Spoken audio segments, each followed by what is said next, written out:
Welcome to Joy, Love, and Abundance, designed to lift up and explore the people, organizations, and experiences that create a more joyful, loving, and abundant world. Join hosts Rodney-Eric-Lopez, Patrice-Tanaka, and Cyrus-Webb as they share stories and insights that will inform and inspire you. Enjoy today's broadcast. Thank you all again for tuning in to this episode of Joy, Love, and Abundance, either on the radio side or via our podcast. I'm Cyrus Webb, excited to be joined by our co-host, Patrice-Tanaka, as well as Rodney-Eric-Lopez. We're here today for another great episode, and to the two of you, I mean, a lot has happened, right? I mean, this week, especially for those living in the States, I mean, not only, of course, a recognition of, someone who has had such an influence not only on the United States but also the world, Dr. Martin Luther King Jr., but also in the States, a new president being sworn in. Patrice, what was this week like for you to kind of reflect back on? Wow, it was quite a consequential week, starting off with honoring Martin Luther King Jr., and then moving right on to the inauguration of President Joe Biden and Vice President Kamala Harris. I'm very excited to start the new year and kind of a new chapter in our history. And I think that both President Biden and Vice President Harris are committed to serving the needs of all Americans and helping us heal and come together as a nation. So I'm very excited and hopeful.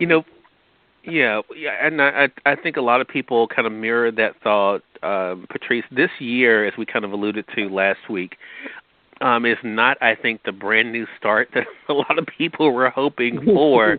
But it does feel as though even leading up to the events of this week that people were trying to balance, not only, of course, dealing with, the horrific things that have happened already in 2021, not only, of course, with the riot on the Capitol, but also even with the growing deaths from COVID-19, something we definitely, I think, are mindful of. I mean, thousands losing their lives every day to this horrible, pandemic. I think it really, for me, as I kind of, look at today, I think, the importance of appreciating this moment and trying to find my place in it. I think thinking about our theme of joy, love, and abundance, being able, it's not always easy to find your joy, right? When you're kind of dealing with some of the things that we've been dealing with. But I think, making that an intentional choice has been important for me as I kind of look at where we are.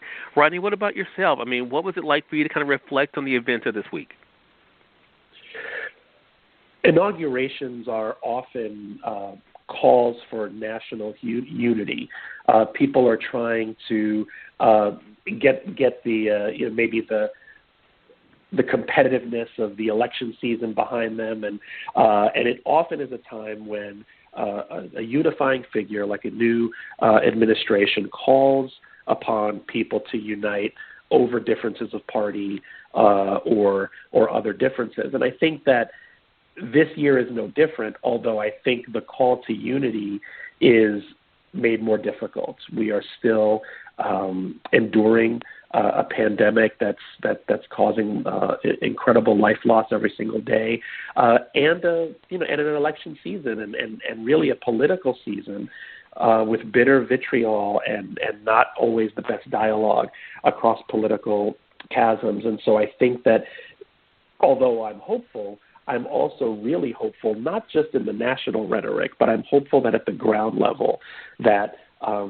people in communities and neighborhoods and towns and cities across the country can kind of tune out some of the, just some of the bitter rhetoric and actually do the work of local organizing and local community building and local giving, because that's where we all live and work every day.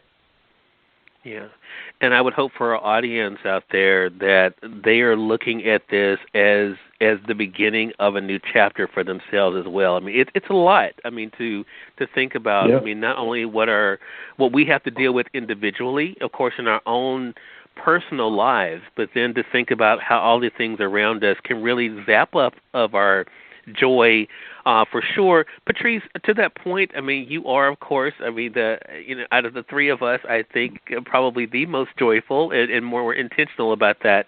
Any advice for our audience about how they can be able to find joy even in the middle of the turmoil that may be still even continuing, even though we've had these pivotal events this week?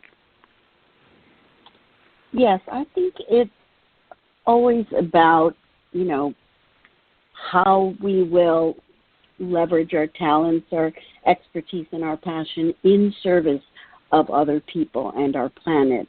And this is what a life purpose is. And I think that if we're focused on living our life purpose, this is how we unleash, greater joy and fulfillment in our lives. So I really think that serving others is the key to unleashing joy in our lives. Yeah. And I find myself, even though I consider myself to be a very optimistic individual, I have found myself with my heart hurting at times because I'm learning that people are more selfish than I thought they were. And I think that is coming across in so many crazy ways to me. And being raised the way that I was, selfishness was not something I learned. It was something that was definitely shunned. Putting others above yourself and doing for others was something that my mother and my grandmother pushed.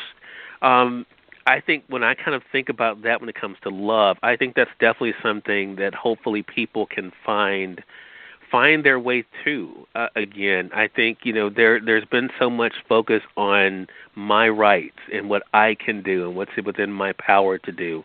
But I think being of service to others for myself, I try to look at it every day, but definitely, hopefully, more people are thinking about that. Rodney, what about for you? I mean, what is your hope for our listeners out there on the radio side and through the podcast about, how they can also be able to make that pivot?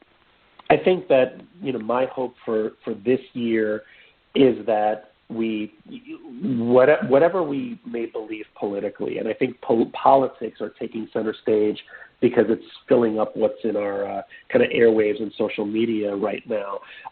But the world is so much bigger than our political conversation, and it's so much bigger than our economic conversation, although those are two very important conversations to be having right now. But what I'm hoping is that we can continue to do the work both individually in our families, in our communities, in our faith institutions, of reaching across difference, naming injustice when it needs to be named, but also working through that, reaching across difference and dialoguing on the things that matter. And I think that we can do that if we pay attention to what's happening in our communities, what's happening in the lives of the people around us. We've spent the last 10 months isolated from each other, in our homes, quarantining, and we're going to have to relearn how to reach out and how to stitch the fabric of community back together. Yeah.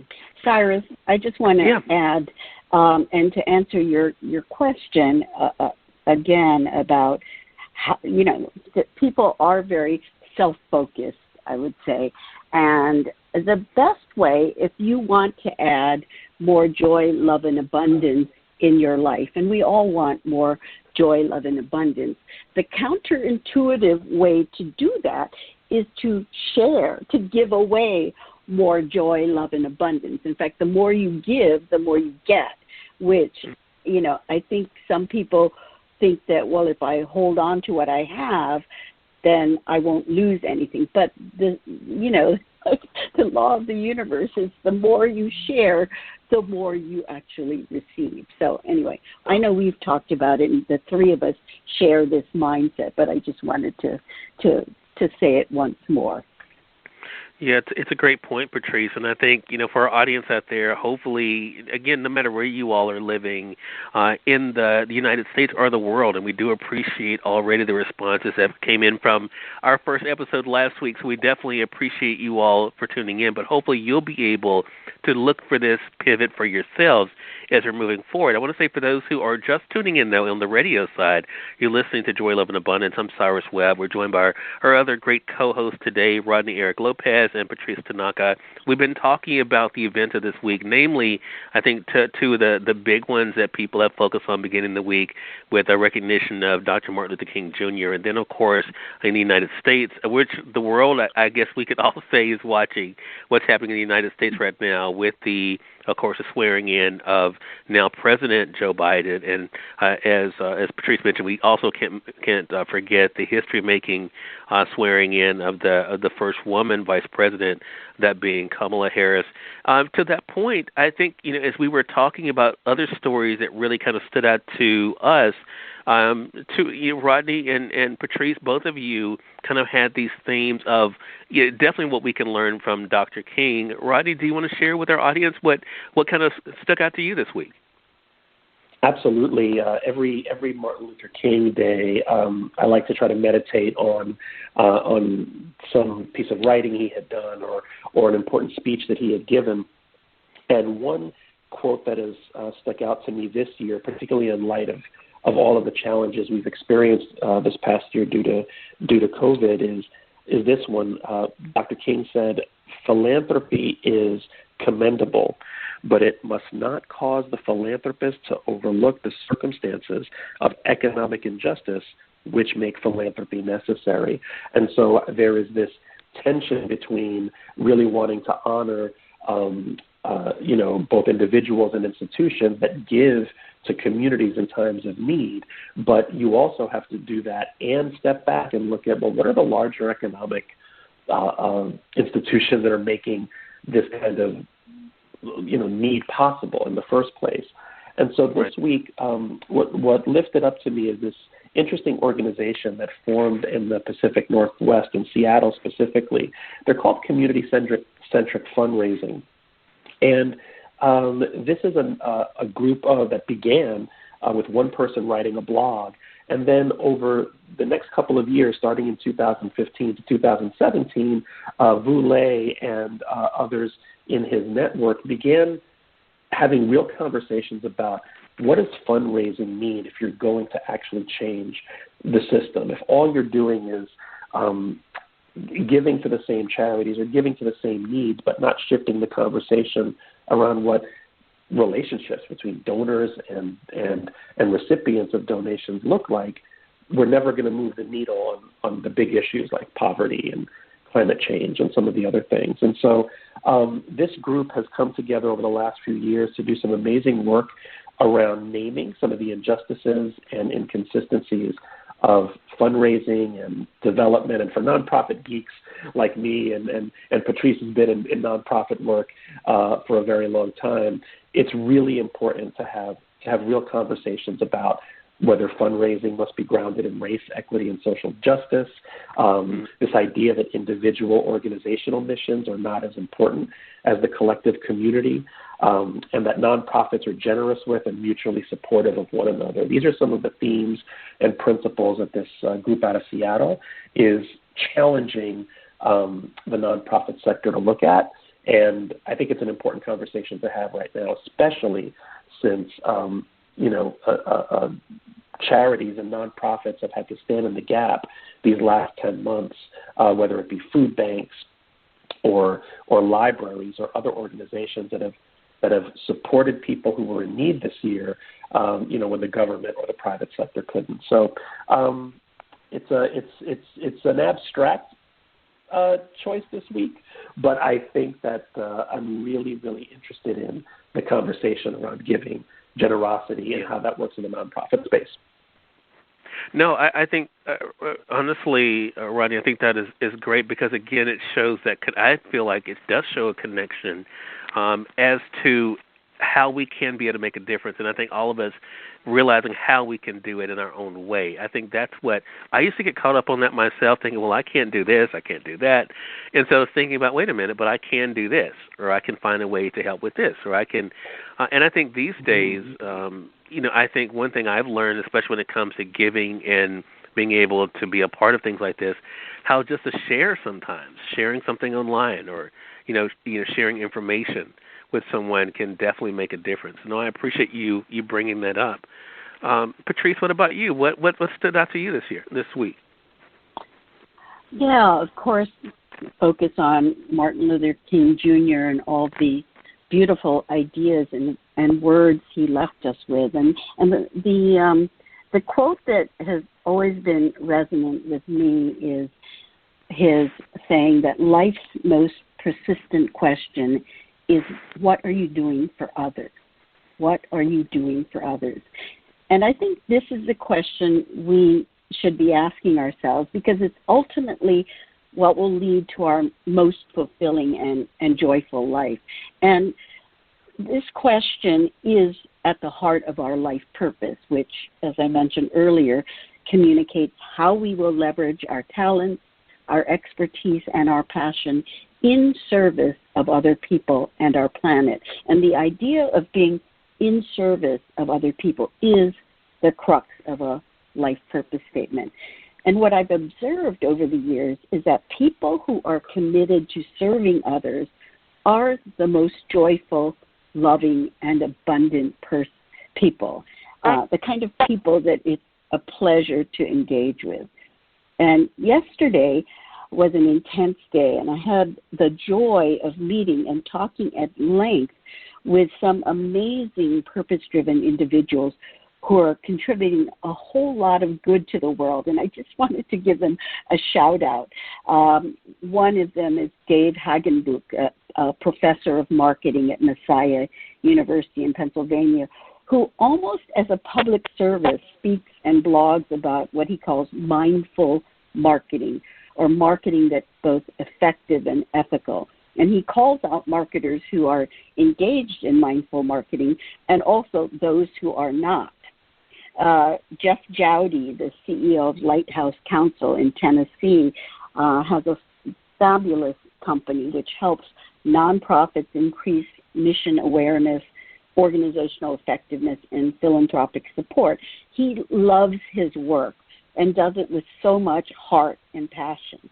And at the end of the day, I spoke to Sherilyn Shiinoki, the CEO of Family Hui Hawaii, which is focused on building stronger families and communities to give children the best start to their education, development, and lifelong happiness. And Sherilyn believes that families are children's first influential teachers. And as a child, she told me she watched her mother make an impact on her community by helping families partner with their children's schools.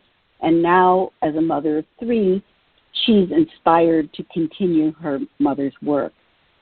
I also spoke to Donna Griffin and Jules Oleon, the co-founders of Eldera, which is an online global village where revered elders work with children around the world to give them the gift of focused attention, to learn from them, and to pass down some helpful wisdom with the goal of creating a more compassionate and humane world for generations to come. If you're interested, I would recommend that you check out Eldera.ai, Eldera.ai. And finally, my dear friend Pat Ford is the amazing human who convened a group of us to provide some pro bono counsel to Eldera. And Pat is someone who's beloved and respected as one of the wise men of the PR profession, and someone who's always willing to help others. Pat served as global vice chair and in other senior positions at Burson Marsteller, the global PR agency, working closely alongside his mentor, the legendary Harold Burson. And to pay it forward to the next generation, Pat is now a professional in residence at the University of Florida College of Journalism and Communication. He also serves as chair of the Diversity Action Alliance, a PR industry-wide coalition involving the 15 largest and most influential PR industry organizations committed to action on diversity, equity, and inclusion. And all of these amazing people are doing so much for others, and I know that Martin Luther King Jr. would be so proud of them because, like him, they will leave behind a committed life, which was his goal. So, and I believe this is what our new president, Joe Biden, and Vice President Kamala Harris are committed to doing, to serve the needs of all Americans and help us to heal and come together as a nation, something we must do. And I think that they are, very committed to doing. So that's kind of what I've been thinking and doing this week. Okay, some great individuals there, and also shows the power of being able to have a strong community, right? Especially when things are tough for us, how they can be able to inspire us. The thing that stood out to me this week, for those who listened last week, I talked about a great individual who had co-founded an organization called Pops the Club, who also is an editor of a new anthology. This week is also about an author, but it's also about someone that most of our audience will not know as an author. They will know him as someone from the NFL, from the New England Patriots, and that being Malcolm Mitchell. And what I thought was so interesting about Malcolm, I found out about a new children's book that he released in December called My Very Favorite Book in the Whole Wide World. And my regular audience knows that myself personally, my brother is the sports guy. I don't normally even follow sports that much. So the only way I know Malcolm is because of what he's done with books. This is his second children's book, but there's such an interesting, inspiring backstory about Malcolm. Malcolm, as I mentioned, was known for what he was able to do with the New England Patriots. He was unfortunately released from the Patriots in 2018 due to injuries. The very same year that he was released, he signed a book deal with Scholastic Books, and now he is writing books. The book that I mentioned that just came out in December, My Very Favorite Book in the Whole Wide World, is actually his second book. And what I love about Malcolm's story, not to spoil this book for the audience, is that it shows like his life, the importance of making opportunities for yourself and taking advantage of opportunities. That's what I've learned in now being able to find out more information about Malcolm, what he's been able to do. And in his new book, he has a character named Henley. The book is geared towards children, but it really has such a great message, I think, for adults. And that is, if you have not found what you're looking for, if you have not found the road for yourself, to create that road. And that's what the main character Henley realizes in a very special way in his life. And that's the lesson that we're able to take away from the book, that a lot of times if something is not available, we can create that. And I thought about you, Patrice, actually with this too, because you were looking for platforms that shared your own love for joy, love, and abundance. You didn't see it, and now you've assembled us together to be able to share that with the world. And I think that's a great example for our audience out there, to make sure that you all, if you're not finding the support you need, if you're not finding those organizations out there, be the person to create that. And I think that's a great example that Malcolm has shared in his life. He could have easily said, my life is over because my football career is over. But he just now has begun a brand new career now as a best-selling author now. His book that was released 2 years ago is still in the top 100 on Amazon today, 2 years later. And he's been able to really inspire readers of all ages and, of course, to be able to connect with them through sports as well as books. And I think that's such a great thing. So definitely encourage our audience to pick up Malcolm's newest book. It's called My Very Favorite Book in the Whole Wide World. It's a great message, I think, that is really so powerful for all of us. Yeah, I love that. And the idea that if you can think it, you can do it. And in fact, all of the people we talked about today are examples of that. And Malcolm actually just wrote it up in a book. Yeah. I think it's wonderful that, when we think about professional athletes, their careers, even the elite ones who are able to play for very long periods of time, their professional athletic careers end at very young ages. I mean, maybe, if you're playing till you're 40 in a professional sport, that's still very young in terms of your life trajectory. And so to have your career cut even shorter due to injury, it can sometimes be a very difficult transition for the professional athlete, because that was where their livelihood and joy and excitement came from, being on the court or on the field. But to see an athlete pivot and say, okay, well, this part of my career is over, but I'm going to now, give something back in the way of writing children's books and telling an inspirational story. I think it's a wonderful story. Did you get that same sense, Cyrus, when talking to Malcolm? Yeah, I mean, I did, and I think too. And now, actually hearing you say that, Rodney, makes me think there is an MLK connection there because he was willing to step out on faith. One of the things that King talked about, even if you can't see, the steps, he was able to do that, not knowing what was going to happen. And yeah, I mean, now to be able to have this brand new career as a best-selling author, something he never thought he would be doing. But, making the most of circumstances. I totally agree with that. I think it's a great thing. And I love the way you mentioned, again, that word pivot, because I think it really kind of ties this whole episode together today, because it really is about the power of the pivot for all of us. I think what we can do, no matter how challenging things may have been, how we can make that choice to not be defined by that and to look forward. And definitely Malcolm's a great example of that, too. Yep. Absolutely. Well, this has been another inspiring show. I hope it has been for your audience as well. If you are not caught up with Joy, Love, and Abundance, we definitely invite you all to visit joyloveandabundance.com. That's where you'll be able to find past episodes if you may have missed the show via the podcast. Of course, for our radio audience, we always look forward to you all being with us each week. Rodney, do you have any closing words for our audience today? Just that we're inspired by we're always inspired by the legacy and the example of Dr. King, but really Dr. King's legacy lives more in the work that we do and how we can be of service to others. Yeah. And for me, to that point, too, my final words would just be to make sure that we realize it's not just about what others can do to make a difference, realizing what all of us can do and accepting my role in that, what I can do, and not just looking at someone else because they may have a title or be in a certain position, but understanding the importance and power of my own choice and actions, too. Patrice, what about for yourself? Any closing words? Yeah, I think just share joy, love, and abundance, and you will get a lot of it back in return.